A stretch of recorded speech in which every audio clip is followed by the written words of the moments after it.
crafty friends, Amanda here with Crafting with Amanda. Welcome. I have a layout today that highlights events that we do during Advent, and it's kind of getting me in the mood because I need to start thinking about those things and planning for them. What I do for the kids starting December 1st, which isn't really the beginning of Advent, it starts the Sunday before, but I start on December 1st, and every day for 24 days they get to open a Advent calendar box, and inside I do something. It could be go look in the Christmas tree for a candy cane, go find a gift in the Christmas tree. It could be you get to pick dinner tomorrow night.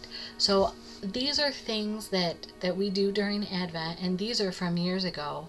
So I pulled these photos, and then I went through my stash and I pulled out all of my Christmas papers, and this one is Comfort and Joy, and it just absolutely spoke to me. One of the Picture My Life cards in it I thought would be great for adding onto the page. The title, December to Remember, it all just worked for me.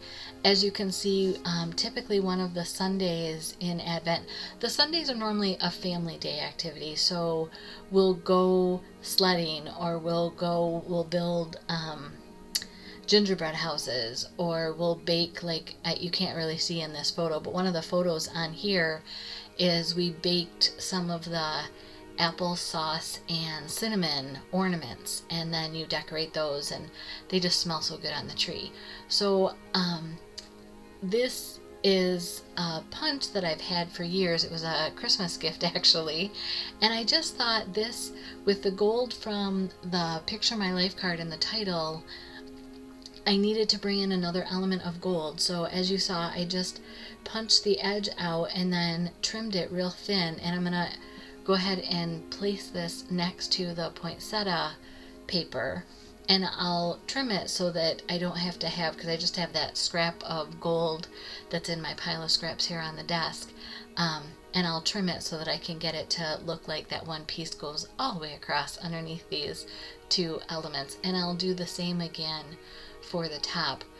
And I double matted these photos. I did the white daisy, and then the back side of the paper, I don't remember what color is in that, but obviously it's a green with a little bit of a pattern.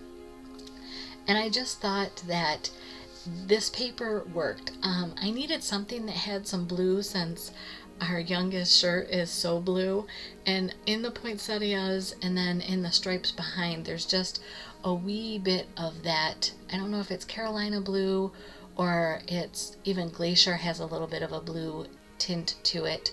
So it just, for me, it worked, and I was really happy.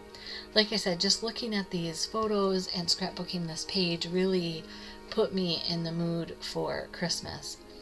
And this layout came from, I just was looking at my paper packs and the pieces that were left in those paper packs, and so this isn't any design, this isn't from a sketch or anything, this is just kind of me. I call it freeform, and I've been doing a lot of photo clusters on single pages, because as I'm putting all of these layouts and finding more layouts that are already done in albums, I have hundreds of pages, and when you can only do between, let's say, 30 and 40 pages in an album, or up to 50, you know, that's a lot of albums to have. So I'm finding, instead of doing one photo on a page, I am packing these pages full of photos. I'm really enjoying doing the single layouts. As I've been putting books together with these single layouts, I don't mind that they're not matchy-matchy when you open the page. I like when I have some of those, but I actually am okay looking at the left side and this is the story it's telling, and then looking at the right side and it's telling a different story. So I had these little ferns on my desk, and I think they were left over from some cuts that I sent to my gals that got the Craft with Heart card subscription, and they were just in this plastic bin on the outside of my desk, and I thought, this is work. I felt like I needed something more to kind of as a texture to soften the embellishments. the poinsettias from the sticker sheet and this Comfort and Joy paper were perfect, and this layout did come together so quickly.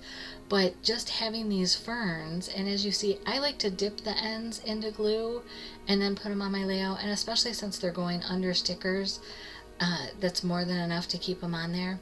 But it just softens it, almost like when florists would add baby's breath or those really lacy ferns to a flower bouquet. I couldn't think of the word bouquet. It just kind of gives it a softer appearance. So I am loving this. Gonna put some more, fill in even more ferns.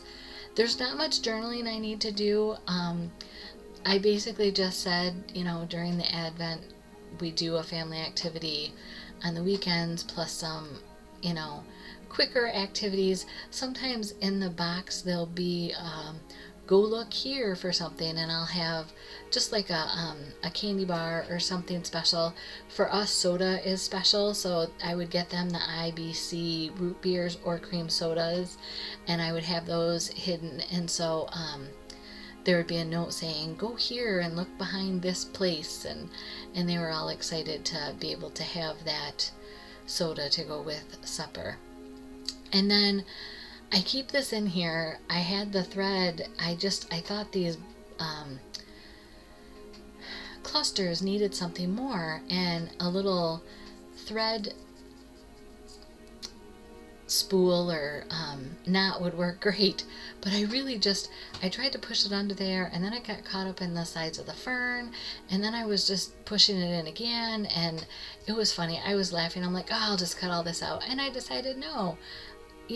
Sometimes we look at things that are on TV, or, I watch these videos and people do things just perfectly, and I'm like, wow, I could never do that, and I get intimidated, and it's like, nah, we have these things happen all the time. I started a mixed media page the other day, and it was horrible, and I ended up throwing it out. It wasn't even something that I could save for another layout. I just decided, you know what? This is frustrating me. I don't want to be reminded of this, and I just let it go. And it was very freeing. Thankfully, it was the base page, and I hadn't, already devoted 6 hours to a layout. I made a layout today for our Makers with Heart Mystery Envelope Challenge, and it took 6 hours from the time I started it to the time that I actually put the last piece on the layout. And it wasn't uninterrupted 6 hours, but still was a long process. So here you can see a close-up of my layout. The ferns to me just really soften it. I just absolutely love this. So I hope that you're looking forward to getting into your craft room again and doing some layouts. Here's how you can connect with me on social media. I do have a Facebook page, Crafting with Amanda -VIP group. If you haven't subscribed to my channel, I invite you to do that now. If you have, thank you so much. I truly appreciate you. Another video you may be interested in. Be kind to yourself. Blessings.